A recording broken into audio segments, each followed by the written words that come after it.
जय श्री ओम नमः श्री ओम जय जय जय नमस्तु नमस्तु नमस्तु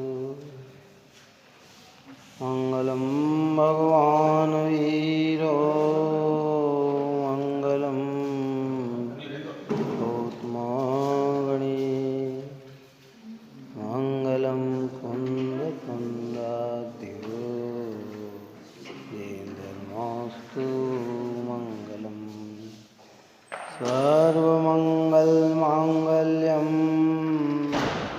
सर्वकल्याणकारकम प्रधानम सर्वधर्माणां जैनं जयतु शासनम् जैनं जयतु शासनं जैनं जयतु शासनं नमः समये साराय सानुभूतिया चकास्ते चित्सभावाय भावाय सर्वभावान्तरस्ते सर्वभावान्तरस्ते सर्वभावान्तरस्ते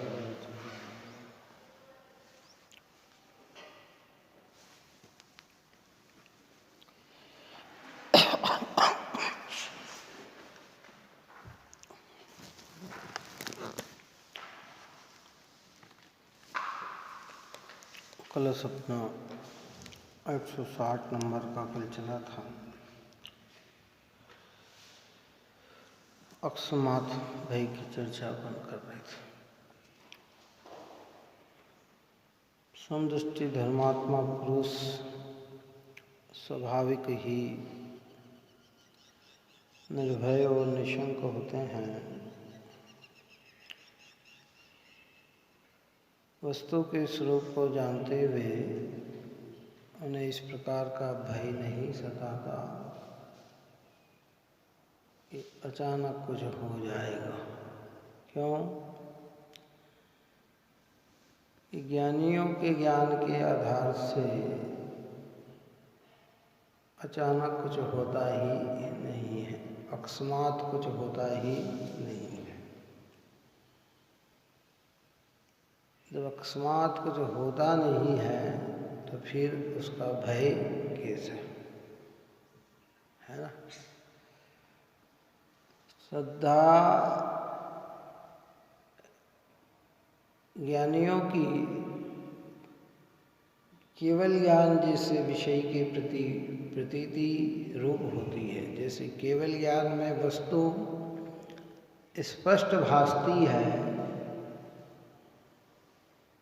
जो कि त्यों दिखाई देती है। पूर्व में क्या परिणमी थी, वर्तमान में कैसी परिणमन रही है, आगे कैसे परिणमेगी, केवल ज्ञान में बिल्कुल स्पष्टतया भासित होता है। तो सम्यक दृष्टि की श्रद्धा में वैसी की वैसी प्रतीति होती है। एक समय आगे नहीं, एक समय पीछे नहीं। जब इस प्रकार वस्तु स्वरूप को वो जानते हैं तो अकस्मात भय उनकी परिणति में होता नहीं है ना? देखिए, श्लोक अपन ने कल पढ़ा था। श्लोकार्थ भावार्थ कहते हैं।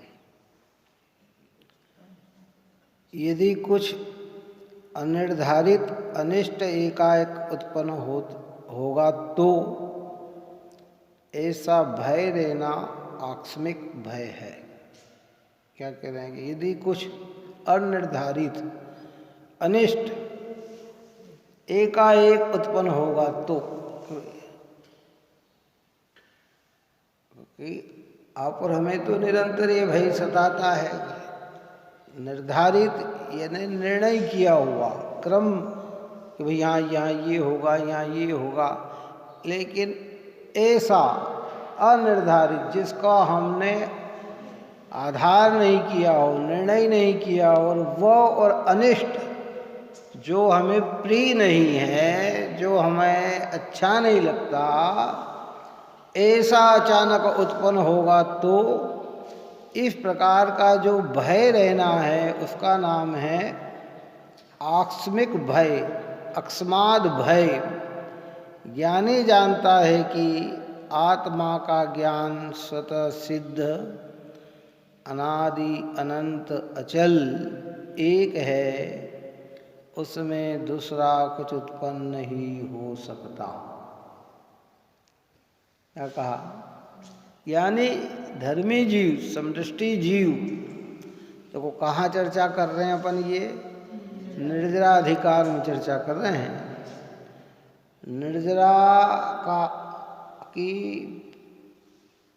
प्राप्ति समदृष्टि जीवों को ही होती है, चाहे वो चतुर्गुण स्थानवर्ती हो, पंचम गुण स्थानवर्ती हो, मुनिराज भगवंत हो, उसके ऊपर के गुण स्थानवर्ती हो, है ना। तो क्योंकि संवर पूर्वक निर्जरा, और संवर होता है शुद्धात्म की अनुभूति से। शब्दों को सरल करे तो शुद्धात्म अनुभूति से, और विशेषता कहे तो वस्तु के स्वरूप को समझने से। कैसे? जो का त्यों जानना, जैसे का तैसा जानना, वैसा ही श्रद्धान करना। जब ऐसा स्वरूप ज्ञानियों के ज्ञान में होता है तो उन्हें भय नहीं होता है। तो कहते ज्ञानी क्या कि वे तो जानते कि आत्मा का ज्ञान स्वतः सिद्ध। कैसा? हाँ, जैसे अकृत्रिम चैत्यालय, अकृत्रिम जिन प्रतिमा किसी के द्वारा बनाई हुई नहीं है, कभी भी बनाई नहीं है, तो क्या है कि स्वतः है। ऐसा हमारा ज्ञान भी कैसा है, आत्मा भी कैसा है, स्वतः सिद्ध है, किसी ने बनाया नहीं, कोई बना सकता नहीं, कभी बनाया था नहीं, क्योंकि बनी बनाई चीज विनाश होती है, और जो स्वतः होती है उसका कभी भी विनाश होता नहीं। और कैसा जो स्वतः सिद्ध होती है वो कैसी होती है? तो कहते हैं अनादि होती है, अनंत होती है, और अचल होती है। ऐसी अनादि यानी कब की है कि अनादि की, कब तक रहेगी कि अनंत काल तक, कभी अंत होगा ही नहीं। और कैसी रहेगी कि अचल, चलित नहीं है कि आज जीव है तो कल अजीव हो जाएगा, या कल अजीव था तो आज जीव हो जाएगा, ऐसा नहीं है। वो तो कैसी है? अचलित। अचलित का मतलब, अचल का मतलब कि जिसमें चलायमान पना न हो। इसलिए पर्वत को, सुमेरु पर्वत को कहते अचल। अचल का मतलब क्या? ऐसा पर्वत है कि जो कभी भी चलायमान नहीं हुआ। दूसरे जितने भी पर्वत है ना हमारे यहाँ, ये पर्वत तो समय की मर्यादा लेकर घटते बढ़ते हैं, है ना समझ। लेकिन ये एक ऐसा पर्वत है, ये जो हमारे 5 मेरु जो हैं, ये अचल कहलाते हैं। क्या कहलाते हैं? अनादि से 1,00,000 योजन का सुमेरु पर्वत है तो वो है। बाकी सारे पर्वत क्रमानुसार घटते बढ़ते हैं, है ना।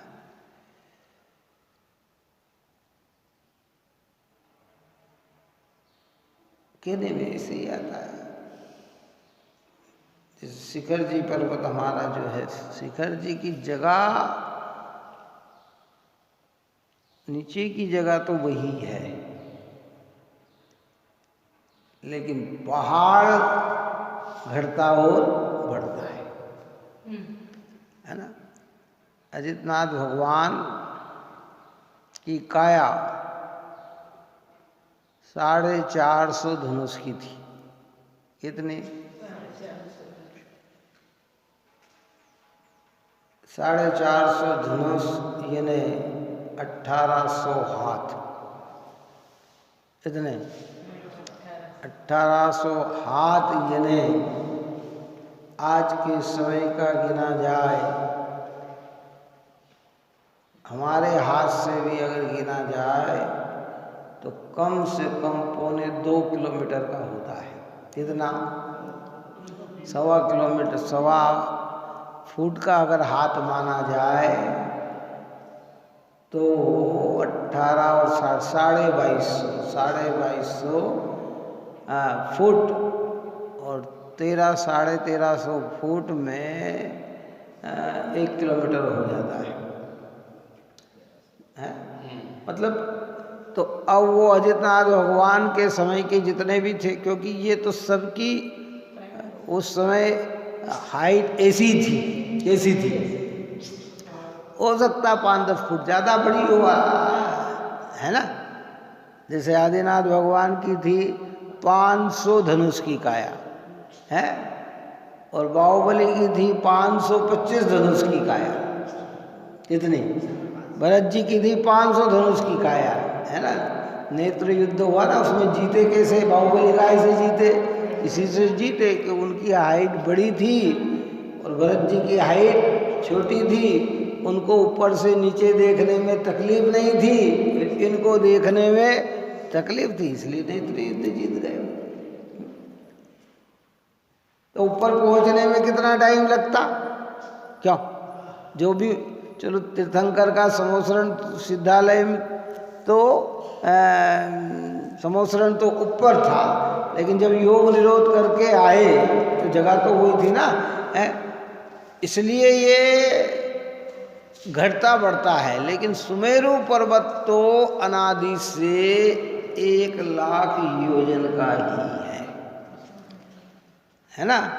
ऐसे कह रहे हैं कि आत्मा अनादि से अचल ही है, ज्ञान अनादि से अचल ही, ज्ञान यानी आत्मा अचल ही है और एक है।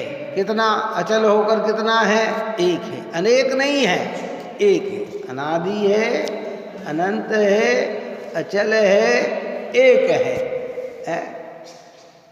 उसमें दूसरा कुछ उत्पन्न नहीं हो सकता, इसलिए उसमें कुछ भी अनिर्धारित कहाँ से होगा, अर्थात अकस्मात कहाँ से होगा। ऐसे जानने वाले ज्ञानियों को आकस्मिक भय नहीं होता, वह तो निशंक वर्तता हुआ अपने ज्ञान भाव का निरंतर अनुभव करता है। तो कि वह तो निरंतर काय का अनुभव करता है? अपने ज्ञान भाव का, ज्ञान स्वभाव का, चैतन्य स्वभाव का निरंतर अनुभव करता है। ऊपर में अपन ने चर्चा की थी कि 2 प्रकार की अनुभव की मुख्यता है, कि स्थिरता रूप और एक प्रतीति रूप। कैसी? हाँ, जब उपयोग में ठहर जाए तो स्थिरता रूप, और उपयोग में न भी ठहरे तो प्रतीति में आत्मा का जो स्वरूप है कैसा है? कि आत्मा कैसा है?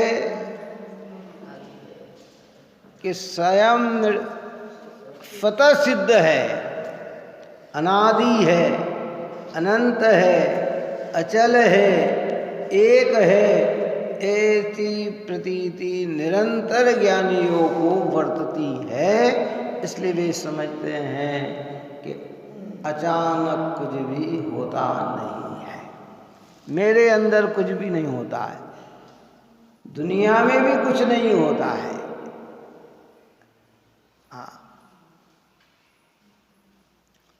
अज्ञान में बहुत कुछ दिखता है, अज्ञान में तो सब चीज़ें अचानक ही नजर आती है। जो हमारे, अरे ऐसा कैसे हो गया, अचानक हो गया कि भैया, हाँ, भाषा ऐसी ही कही जाएगी कि देखो अचानक ऐसा हो गया, है ना। जैसे शास्त्र में अकाल मृत्यु की बात आती है, काय की बात आती है? कि अकाल मृत्यु होती है।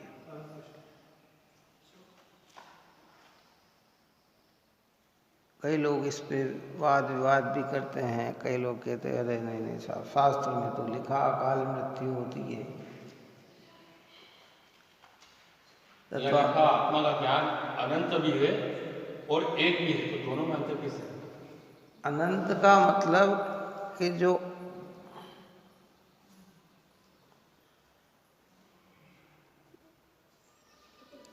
कभी अंतता को प्राप्त न हो उसका नाम है अनंत। क्या है? ज्ञान यानी आत्मा। ज्ञान का अर्थ क्या है? आत्मा।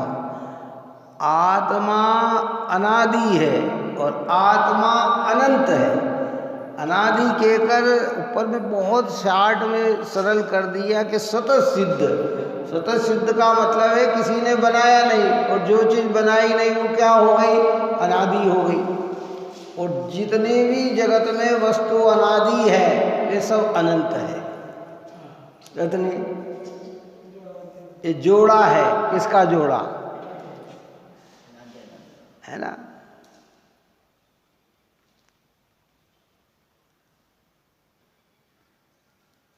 मैंने पहले कहा था कि कबीरदास ने एक दोहा लिखा, उसमें उसने ये लिखा कि देवी बड़ी न देवता, सूरज बड़ा न चंद, आदि अंत दोनों बड़े, के गुरु के भगवंत। क्या ये उनने रचा? किनने रचा? कबीरदास ने लिखा। इस पे जब चिंतन किया मैंने, क्योंकि वे कर्तृत्व को मानते हैं। किसको मानते हैं? वो ईश्वर को कर्ता मानते हैं। कि ये ऊपर की लाइन तो बहुत बढ़िया है कि देवी बड़ी न देवता, सूरज बड़ा न चंद्र। न कोई देवी बड़ी होती है, न कोई देवता बड़ा होता है, न सूरज बड़ा होता है, न चंदा बड़ा होता है। तो कहते दो बड़े हैं, आदि और अंत। क्या? आदि का मतलब प्रारंभता, अंत का मतलब विनाश। क्या? कि ये दो बड़े हैं। और फिर उसने कहा कि के गुरु के भगवंत। या तो जगत में आदि बड़ी है, या अंत बड़े हैं, या गुरु बड़े हैं, या भगवान बड़े हैं, है ना? उसके विचार में फिर चिंतन में ये बात आई, जब मैंने विचार किया कि नहीं नहीं, जैन धर्म तो ये कहता है कि देवी बड़ी न देवता, सूरज बड़ा न चंद, अनादि अनंत दोनों बड़े, के गुरु के भगवंत। बात आ रही? समझ में नहीं आई? वो कह रहा आदि बड़ी है। आदि बड़ी, आदि है ना प्रारंभता। हमारे यहाँ प्रारंभता है ही नहीं, अनादि बड़ा है। कि कब है अनादि? कि सोचते जाओ सोचते जाओ सोचते जाओ सोचते जाओ सोचते जाओ, आपकी सोच खत्म होगी लेकिन अनादि सतह खत्म नहीं होना है। वो कहते अंत। अब वो उन्होंने ये क्यों कहा कि आदि अंत दोनों बड़े? उनने कहा कि इस जगत को भगवान ने बनाया, आप और हमको भगवान ने बनाया। हमारी अनादि सत्ता नहीं है, हमें भगवान ने बनाया है, ये वो मानते हैं। तो जो बनाया वो बड़ी, और एक दिन हम फिर उसी में समा जाएंगे, इसलिए अंत हम बड़ा। और हमारे यहाँ कहते हैं कि स्वतः सिद्ध है, ना आदि बड़ी ना अंत बड़ा, अनादि बड़ी और अनंत बड़ा। कि जिसकी कहीं से प्रारंभता नहीं हुई, और अनादि अनंत कौन है? आत्मा का स्वभाव। तो निश्चय से तो बड़ा आत्मा का स्वभाव है, और व्यवहार में हमारे गुरु बड़े हैं और भगवंत बड़े हैं। अरे बात समझ में नहीं। बहुत सारे कर्तव्यवाद को मानने वाले थे कबीरदास, बहुत सारे दोहे उनके अनुरूप भी है और कई उनकी मान्यता को लिए हुए जो कर्तावाद को बतलाते हैं। लेकिन ये जिनवाणी माता के प्रभाव से, आशीर्वाद से हमें वो ज्ञान मिला। कौन सा ज्ञान मिला? जो वस्तु स्वरूप के अनुरूप है, तो कहीं भटकने का अवसर नहीं मिलता, है ना।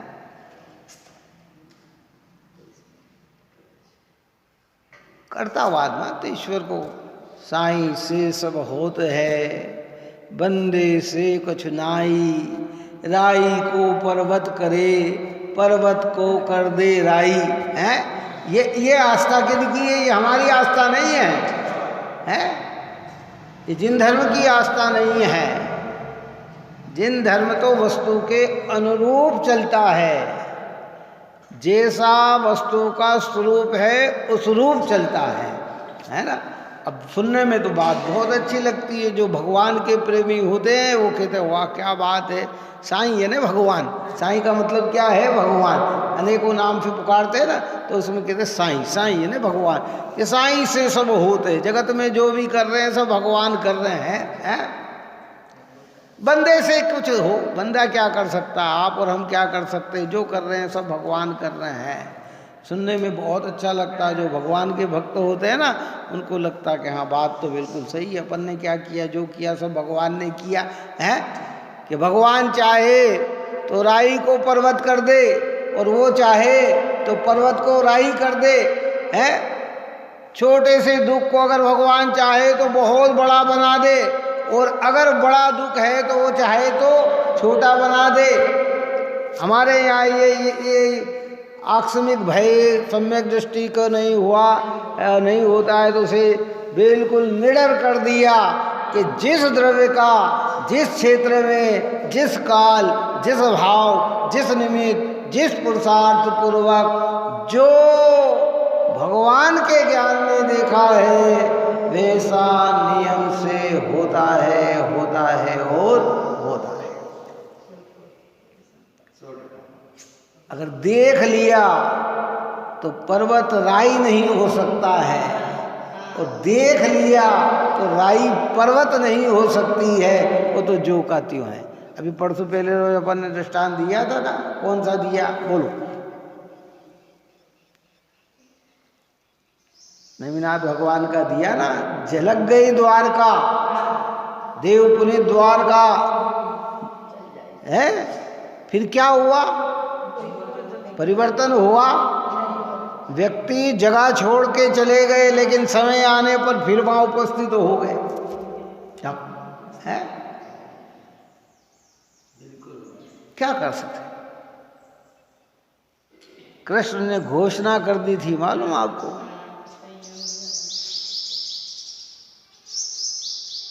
कृष्ण ने घोषणा कर दी थी। जब ये बात निकली तो उसने घोषणा कर दी कि भगवान की वाणी में ये आया है, तो जिन जिन को संयम धारण करना है, जिन जिन को मुनि बनना है, जो जिस धर्म के मार्ग पे लगना चाहे वो लगे, उनके सारे परिवार की व्यवस्था राज्य करेगा।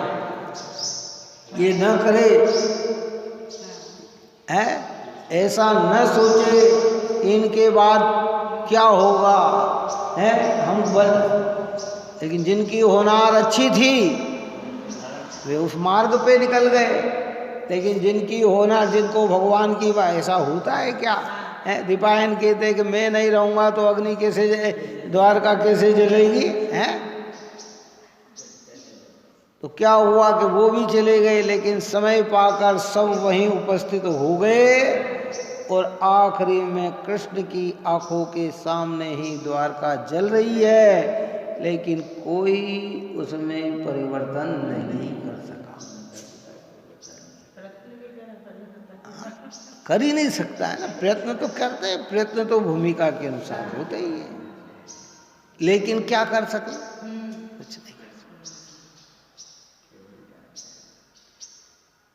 इसलिए पर्वत राई नहीं हो सकता, राई पर्वत। देखो व्यवहार की भाषा की बात अलग है, यहाँ परमार्थ चल रहा है। कई बार लोक में ऐसा आप और हम भी कह देते हैं, क्या कहते हैं, जब आता ना भगवान के दर्शन करके कोई गया हो, तीर्थ क्षेत्र करके आया हो और बीच में एक्सीडेंट हो जाता है और मामूली सी खरोच लगती है या तो कहते हैं कि देखो उसका कितना प्रभाव है, आई तो मृत्यु थी, क्या कहते हैं, चाकू की सुई की नोक पे उतर गई, काई क्यों कहते हैं कि भाई ये सब आप हम कथन व्यवहार में करें। जब परमार्थ की चर्चा चलती है तो जिस द्रव्य का जितना परिणमन होना है वो उतना ही होगा, कम होगा ना ज़्यादा होगा। देखो जिनवाणी को सुनना अपने राग के अनुसार नहीं, अपने ज्ञान के अनुसार नहीं, भगवान के ज्ञान के अनुसार सुनना। अगर कोई अज्ञान की बात करे और हमें पसंद आए तो ये हमारा राग से पसंद आ रही है, वस्तु का स्वरूप नहीं है। वस्तु का स्वरूप यही है कि किसी में चेंजेबल किया जा सकता नहीं है। बात आई समझ में नहीं है? अरे साहब ऐसा करने से ऐसा हो गया, ये करने से ऐसा हो गया, ऐसा करने के नहीं भाई, रुको। स्वरूप जो है मालूम आपको, मैंने पहले भी कहा था, जगत में जो ज्योतिषाचार्य होते हैं, है नहीं ज्योतिष आचार्यपन, आजीविका की साधना बना लिया। उन्होंने कहा कि भैया इनको मंगल है, इनको फलाना है, इनको ये है, ऐसा करोगे तो ऐसा हो जाएगा, ये करोगे तो ऐसा हो जाएगा। हाथ देख के बता देते ये करोगे तो ये हो जाएगा। महाराज जी कोई उपाय है? हाँ है उपाय, ये कर लो। अरे जब ऐसा हो जाएगा तो फिर उपाय कहाँ से आ गया? जब तुम्हारे ज्ञान में ये जान, हमारे यहाँ तो कहते कि अभी क्या कहा गया, द्वारका 12 साल बाद जलेगी ही, तो फिर उपाय। और कौन थे उपाय? अच्छा बताओ, चलो उस समय कौन थे? नारायण, बलभद्र जैसे हैं। भारत के प्रधानमंत्री का पावर तो नारायण का पावर कितना बड़ा है, क्यों कितना बलशाली है। और रिद्धियां जहाँ थी, जहाँ स्वतः ही देव पुनीत साधन मिलते हैं, फिर भी समय के सामने सब लोप हो गए। कौन चेंज कर सकता है? कोई नहीं कर सकता है। इसलिए भगवान तो की वाणी सुनकर हृदय में आप और हमें भी इतना बल पैदा हो जाना चाहिए कि भाई किसी के करने से कुछ नहीं, जब जो समय पे होना है वो होगा, अचानक कुछ भी नहीं होता है। हमें तो खाली उस अवस्था को जानना और देखना है, समझना है। बहुत सारे प्रश्न हुए थे उस समय, कृष्ण की मृत्यु कहाँ से होगी, कि जरत कुमार से होगी है, और किस तीर से होगी, कि इस तीर से होगी। तीर भी बता दिया था उसने, वो तीर तोड़ा और यमुना में फेंक दिया, जो भी नदी थी है ना, फेंक दिया। वो मछली ने खा लिया, मछली को धीवर ने पकड़ लिया है, धीवर ने पकड़ा, वो वापिस तीर बन गया। कौन है? और जरत कुमार जंगल चले गए हैं, और कृष्ण थके हुए इधर से आए, इतनी बड़ी घटना घटी, अंदर मन उदास विलसित था, दुखी थे, जंगल में आए, प्यास प्यास, पानी पानी। बलभद्र ने कहा तुम बैठो, मैं पानी लेके आता हूँ। और वो एक पाँव पे पाँव रखकर ऐसे जंगल में, जो सैया पे सोने वाले हैं भूमि पर हैं, सोए थे। वो दूर से उजरत कुमार देखा, उसने देखा करे। उसे कोई जानवर की आग जैसी कोई नजर आई, ऐसा कुछ है, उसने वो एक तीर चला दिया, एक तीर के लगत कृष्ण की विनस गई काया।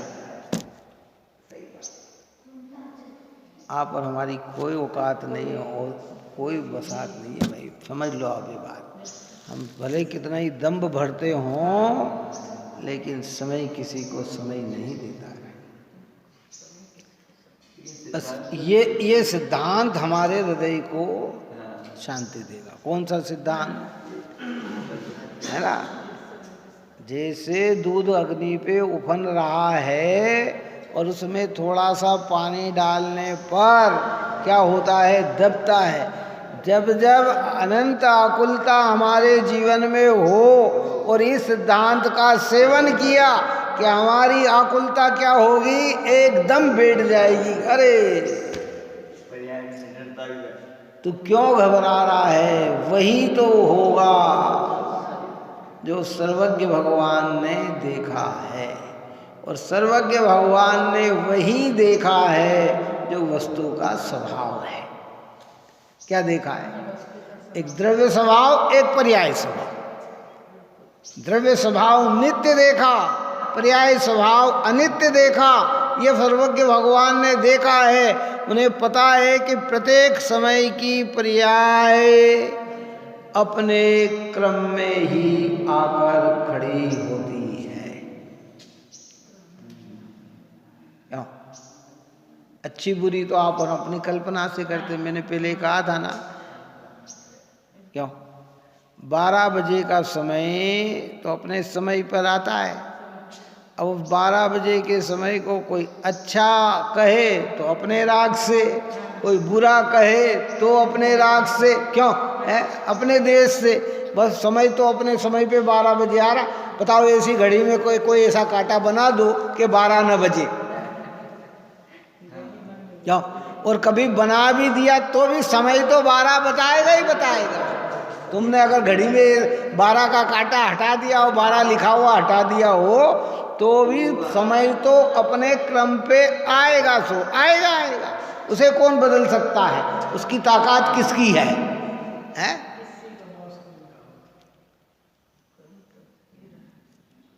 इसलिए ज्ञानियों को आकस्मिक अकस्मात भय नहीं होते वे वस्तु से।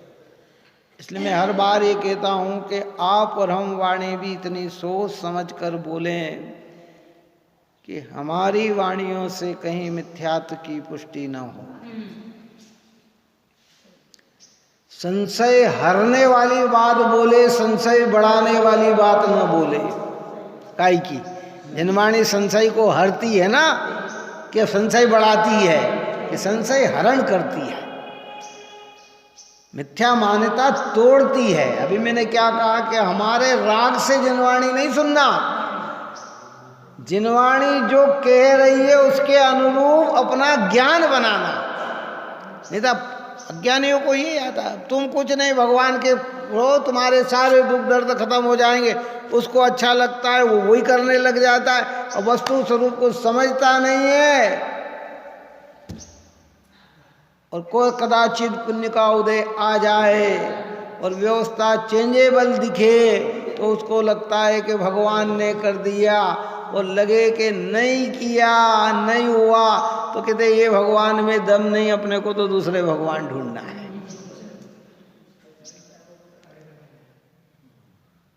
कई लोग कहते हैं अरे अरे साहब मैंने आप जो कहा हमने सब कर लिया लेकिन कुछ भी नहीं हुआ।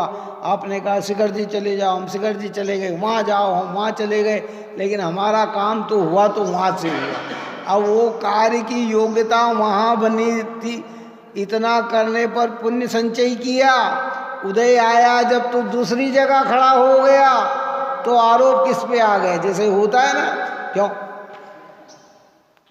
गवर्नमेंट की योजना में कई इस प्रकार की बात होती है कि मेहनत कोई और करता है, कौन करता है, और जब कार्य की योग्यता हो उसका ट्रांसफर हो जाए तो क्रेडिट किसको मिल जाता है?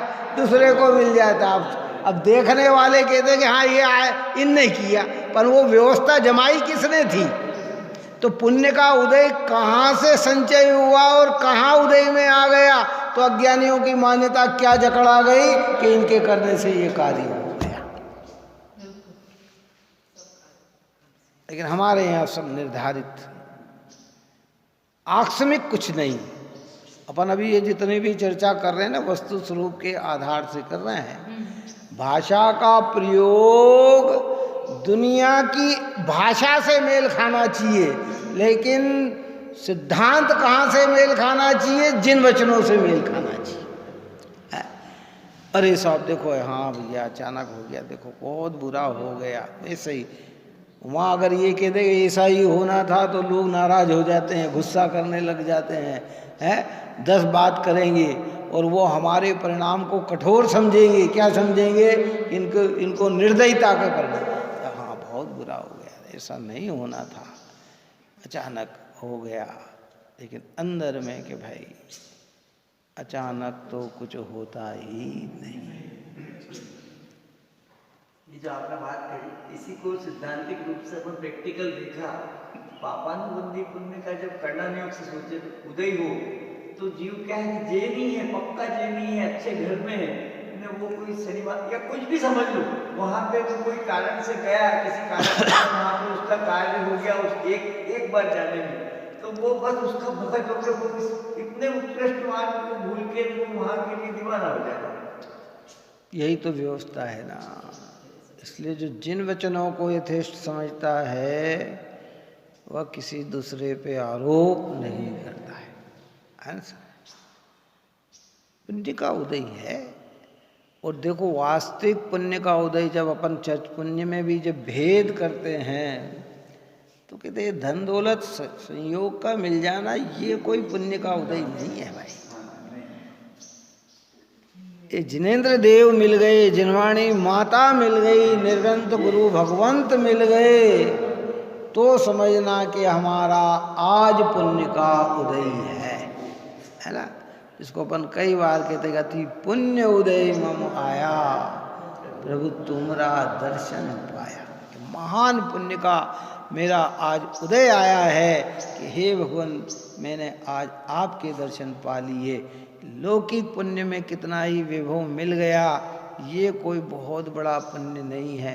क्यों कि ये डुबाने वाला है, ये सांध दिनकर लालिमा है। कौन सी है ये? कि जिस लालिमा के पीछे काली माँ आने वाली है, और ये सुबह की लालिमा है। कौन सी लालिमा है? जिसके पीछे सूर्य का उदय होना है। आता ही समझ में नहीं आई। वो का कौन सी लालिमा है? सांध दिनकर संध्या की लालिमा है कि अब इसके बाद क्या आना है? काली माँ है। क्या करे, अज्ञानी जी उसी में लिप्त होगा तो काली माँ आ जाएगी है। और ये सुबह की लालिमा है कि अभी तो लालिमा दिख रही है, अब इसके अंदर सम्यक रूपी सूर्य का उदय होगा, सम्यक ज्ञान का उदय होगा, सम्यक चारित्र का उदय होगा। देखो दृष्टांत एक देश ही लेना, नहीं तो फिर हम कहेंगे कि भाई सूर्य उदय हुआ वो तो अस्त भी हो जाता है। यहाँ कहते हैं कि सम्यक दर्शन ज्ञान चारित्र उदय को प्राप्त तो होते हैं पर अस्त नहीं। केवल ज्ञान उदय तो होता है लेकिन अस्त नहीं होता है। सूर्य उदय भी होता है और अस्त भी होता है। दृष्टांत हमेशा एक देश ही होते हैं उसमें सिद्धांत बस समझने के लिए दृष्टांत होते हैं। इसलिए हमें निर्धारित करके निर्णय करके ये सोचना चाहिए कि आकस्मिक कुछ भी नहीं होता, जो भी होता है वह अपने समय पर ही होता है। हाँ हाँ है ना कि सारा विकल्प इसको कहते हैं योग्यता। कि शास्त्र के अंदर अकाल मृत्यु भी आती है। क्या आती है? तत्वार सूत्र आदि में कहा के। और तो वहाँ अकाल का अर्थ क्या लेना?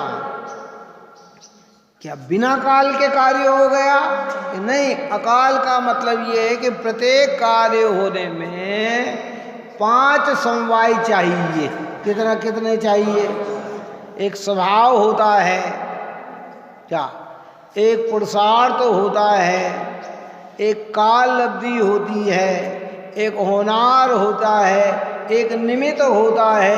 ऐसे 5 के मिलने पर कार्य की प्रक्रिया होती है ना। तो जहाँ हमने काल को गौण करके निमित्त को मुख्य कर दिया, उसको कहते हैं अकाल। क्या कर दिया? कार्य तो में तो 5 चीज होती है। अब एक्सीडेंट हो गया, क्या हो गया? तो वहां हमने मुख्य किसको किया? निमित्त को।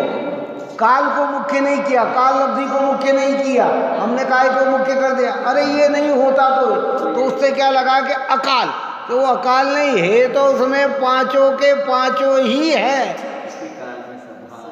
बात समझ में आ रही थी? नहीं आ रही है?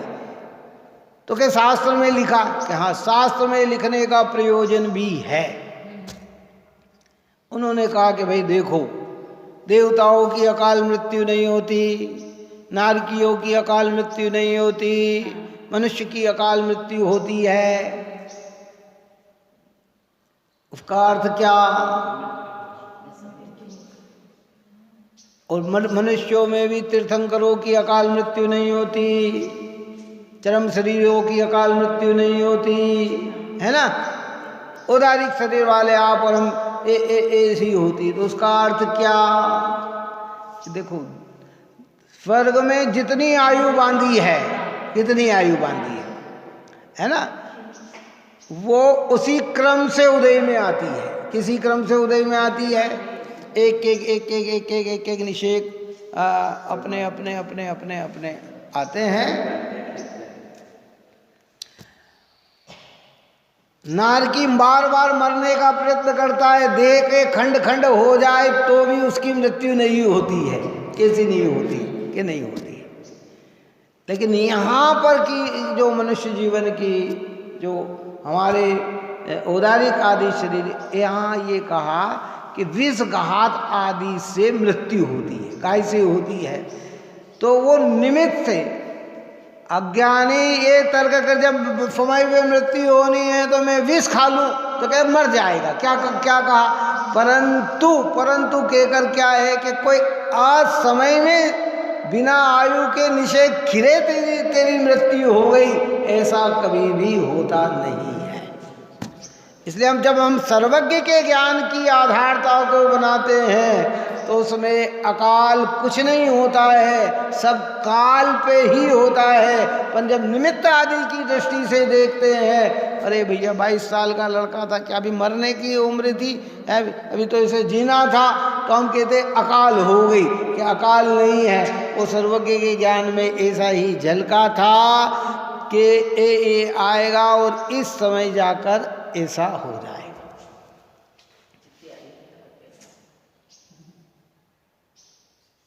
इसलिए कहीं कहीं इस प्रकार की चर्चा चलती है ना, तो वो आगम की भाषा को समझना चाहिए, नहीं तो विवाद आता है। अरे साहब, तत्वार्थ सूत्र की आप अपने मन की बात तो मानते हो, तत्वार्थ सूत्र में अकाल लिखा और वो बात आप मानते नहीं हो। अरे भाई, माँ अकाल का अर्थ क्या है? गुरुदेव श्री ने ये सब कला सिखाई है, हर चोडरमल्ली साहब ने ये सब कला सिखाई है कि किसको किस अपेक्षा से समझना और कहाँ किस अपेक्षा।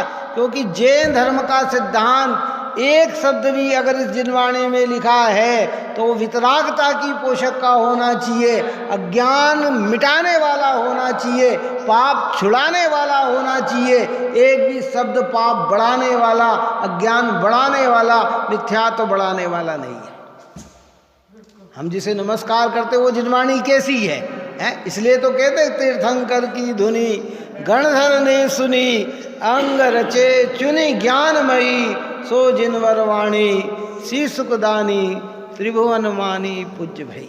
है ऐसे ही थोड़ी लिखी हुई है कि भाई कोई भी अरे नहीं, जिस वाणी को पढ़ने से हमारा मिथ्यात्व गलता हो, अज्ञान मिटता हो, पाप छूटते हो, तो वो हमारी जिनवाणी है।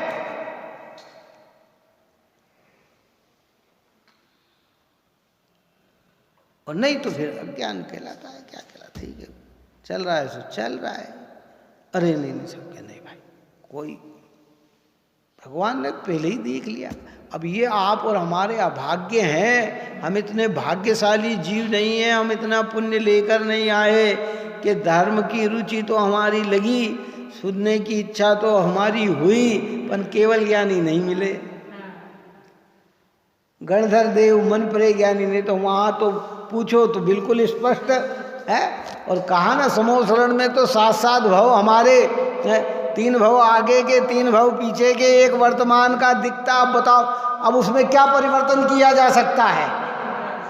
अगर उसमें भावमंडल में दिख गया, अगर हमारा स्वर्ग जाना, तो क्या परिवर्तन हो सकता है उसके अंदर? बताओ। नहीं हो सकता। तो उसी के अनुसार परिणाम चलेंगे ना हमारे, जैसी रचना बनेगी ना परिणामों की, है। अगर हमारी नरक गति बन चुकी है तो परिणामों की दशा कैसी बनेगी कि वैसी बनती चली जाएगी। कल्पना कहाँ है? अब ये हमारा अज्ञान है, हमारे पुण्य की कमी है कि हमें भगवान तीर्थंकरों की साक्षात्ता हमें मिली नहीं। और नहीं तो फिर हो जाते, देख जाते, क्या परिवर्तन का किया जा सकता है? माँ जिनवाणी परोक्ष रूप से तो सर्वज्ञता का पूरा भान करा रही है। बस इसीलिए तो ये परोक्ष कहलाती, इसलिए तो इसकी महिमा है। और ये चली आएगी और चलती रहेगी। इसलिए हमारे देखो विद्वानों ने, ज्ञानियों ने जिनवाणी के इतने रहस्य को खोल दिया कि वीतरागता की पोषक ही जिनवाणी कहलाती है। राग की पोषक जिनवाणी नहीं है। हम सोचे कि हमारे मन के अनुरूप इसमें लिखा रहे, तो हमारे मन के अनुरूप कुछ भी नहीं लिखा हुआ मिलेगा, जो है वही मिलेगा। अरे रे साहब, थोड़ा सा तो ध्यान रख लेते, थोड़ा के नहीं। रागी मोही वस्तु व्यवस्था के विपरीत चल जाता है, ज्ञानी तो जो के त्यों ही चलते हैं। क्या हो गया साहब, आप खाली इतना सा तो कह दो कि हाँ दुनिया के कोई देवी देवता करता नहीं है, लेकिन हमारे भगवान तो करता है। तो फिर तुम्हारे और अन्य मत में अंतर क्या आ जाएगा कि दुनिया में कोई नहीं कार्य कर सकता है, तुम्हारे भगवान तो हमारे भगवान कर सकते हैं कि नहीं? हमारे भगवान उस पवित्र कार्य में निमित्त बन सकते हैं। कौन से? सम्यक दर्शन में निमित्त बन सकते हैं, सम्यक ज्ञान में निमित्त बन सकते हैं, सम्यक चारित्र में निमित्त बन सकते हैं। दुनिया के कोई देवी देवता सम्यक दर्शन ज्ञान चारित्र में निमित्त नहीं बन सकते। काय में एक भी ऐसा देवी देवता नहीं है जो हमें सम्यक दर्शन ज्ञान चारित्र में निमित्त बन जाए। अगर निमित्त बनेंगे तो सच्चे देव शास्त्र गुरु ही बनेंगे। 100%। मिथ्या जो कैसे बने? तो बस इतना ज्ञान करना है। इसलिए हम कहते हैं कि भैया हमारे जितने भी कार्य सदेंगे वो आपसे सदेंगे। तो कार्य, हमारा कार्य का मतलब क्या? मोक्ष मार्ग के कार्य का मतलब है। संसार के कार्य की बात हम नहीं कर रहे हैं, वो तो पुण्य के उदय के अधीन है। अगर मंद कषाय से कार्य किया है तो उसका फल अपने क्रम पे, अपने समय पे आएगा, आएगा और आएगा, आएगा, उसे कोई बदल नहीं सकता है।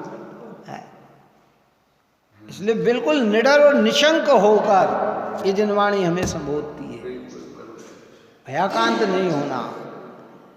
इसलिए विश्वास करना तो जिनेंद्र का, विश्वास करना तो निर्ग्रंथों का, और विश्वास करना तो ये सद जिनवाणी माँ का। और इसी के आधार को जिनको बताते तो हम कहते हैं उनको, गुरुदेव श्री ने इसी को आधार लेकर चर्चा की तो कहते कि नहीं, गुरुदेव श्री ने कहा बस हमारी अब शंका, हमें अब कोई विचार करने की जरूरत नहीं है। टोडरमल साहब ने कहा कि अब हमें कोई विचार करने की जरूरत नहीं। श्री सुखदास जी ने कहा हमें अब कोई वस्तु स्वरूप ऐसा ही है। इसलिए निशंक हो जाओ। अद्भुत कलश है ये, तो क्या आनंद के कलश है। हम अपने राग से बहुत कुछ सोचते हैं, ऐसा हो ऐसा हो, ठीक है। अभी इसमें आ रहे हैं प्रश्न, ज्ञानियों की भी चर्चा में प्रश्न तो आएंगे कि जब फिर ज्ञानियों को क्या ये कि भाई सब आते हैं, भूमिका के अनुसार सारे भाव आते हैं, लेकिन प्रतीति वही होती है जो वस्तु का स्वभाव है। प्रतीति में बदलाव नहीं। सम्यक दृष्टि के अंदर मैंने पहले भी कहा ना, सम्यक दृष्टि का अर्थ क्या है। जब सम्यक दृष्टि की बात करते हैं, दृष्टि कहते हैं श्रद्धा को और सम्यक कहते हैं अर्थार्थ को। अभी जिसकी दृष्टि अर्थार्थ हुई है, क्या हो गया? सम्यक ज्ञानी कहते हैं ज्ञान, यथेष्ट ज्ञान को, और सम्यक चारित्र कहते हैं ओरिजिनल आचरण को। जब मुनिराजों की बात चलती है तो सम्यक दर्शन ज्ञान चारित्र से युक्त हो गए। सम्यक दृष्टि को बात करते हैं तो क्योंकि ये दोनों एक साथ उत्पन्न होते। कौन से? ज्ञान की कमी होने का नाम अज्ञान नहीं, मिथ्या ज्ञान नहीं, और बहुत ज्ञान बढ़ जाने का नाम सम्यक ज्ञान नहीं। सम्यक प्रकार से जानने का नाम सम्यक ज्ञान है, और सम्यक प्रकार से श्रद्धा करने का नाम सम्यक दर्शन है। क्या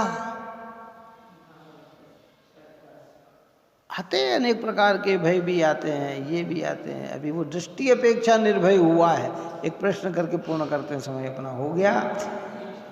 किसी अंजना क्या थी? सम्यक दृष्टि थी, है ना? अंजना सम्यक दृष्टि थी, और कर्म योग से उसके जीवन में ऐसी विपत्ति आई है कि ससुराल ने भी निकाल दिया और पियर वाले ने भी जगह नहीं दी, और वह जंगल में गई और गर्भ अवस्था में गई। कहाँ गई है? उसके साथ उसकी सखी बसंतमाला जो उसके साथ थी, वो उसकी एक सेविका रही है। बाकी तो सब ने साथ छोड़ दिया है। जंगल में गई और मुनिराज की जहाँ ध्यान करते थे इसी गुफा के अंदर वो रही। इतने में एक सिंह आया सामने है। वो पीछे खसकने लगी। पीछे खसकते खसकते दीवार जहाँ आखिरी कोर आ जाता है, तो सम्यक दृष्टि तो निर्भय होते हैं। फिर वो, अरे भाई वो भूमिका थी। ये अगर मुनिराज की भूमिका में होते तो है, लेकिन उसको ये भय होने पर भी श्रद्धा में कहीं भी गड़बड़ी नहीं थी। आत्मा का स्वरूप जो का त्यों ही था। मुझे कोई मार सकता नहीं है, मेरी सत्ता का नाश हो नहीं सकता है, और पर्याय बदलने का अवसर आएगा तो बदले बिना रहेगी नहीं। लेकिन जो भूमिका के अनुसार था तो वो चर्चा है। और मुनिराज का जीवन और उत्कृष्ट पवित्र हो जाता है। वो तो आते हैं वही ध्यानस्थ हो जाते हैं। वो छिपते नहीं है कि शेर इधर से जा रहा तो मैं इधर से निकल जाऊं। वो जहाँ खड़े हो वही खड़े होकर ध्यानस्थ हो जाएंगे, चिंतन में लग जाएंगे, मनन में लग जाएंगे है।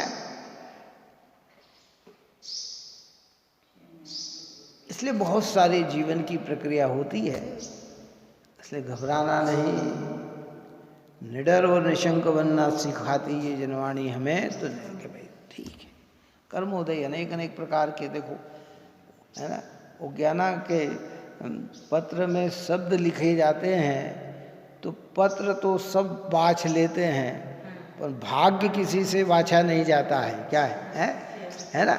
ऐसे यहाँ कह रहे हैं कि भाई जो दिख रहा है वो तो सब दिख रहा है, लेकिन आगे क्या होगा, क्यों, वो तो भगवान के ज्ञान में है ना। क्या कह सकते। इसलिए अंतिम बात की कि